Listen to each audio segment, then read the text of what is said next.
Meanwhile, the United States has reported about 2,700 COVID-19 deaths in just the last 24 hours. According to the Johns Hopkins University, this is the highest single daily death toll that has been recorded in the country since the month of April.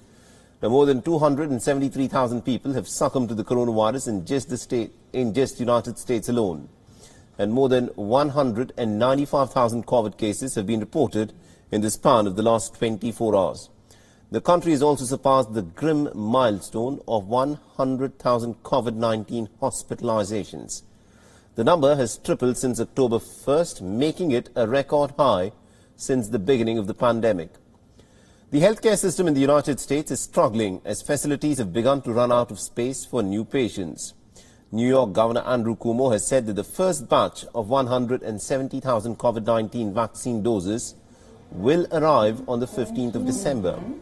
He said that by the end of December, there will be enough doses to vaccinate at least about 20 million people, which roughly makes up for 6% of Americans. Now, the 6% of the population is likely to receive COVID-19 vaccines in the coming weeks will include the healthcare workers, senior citizens, amongst other groups.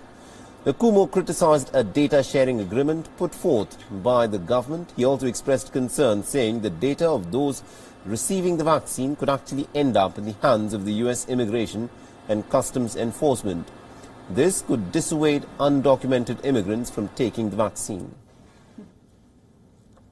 The first vaccine delivery to New York will be 170,000. The federal government distributes the vaccine by percentage of population of that state. So state's population divided by available dosages is what the state gets. There's no discretion in how much the state gets. It's purely a percent of population, which is what they say at least. We also know that you can't dissuade the undocumented population from participating. Federal guidance has states signing something called a data sharing agreement.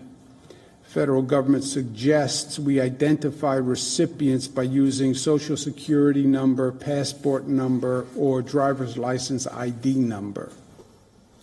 Meanwhile, New York City's Mayor Bill de Blasio announced that public schools will start holding in-person classes 5 days a week for students who wish to attend.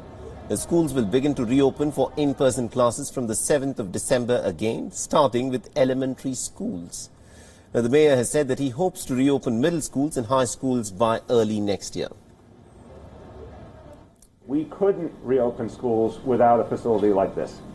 The Pandemic Response Lab gives us a guarantee that tens of thousands of tests can be done and processed every day.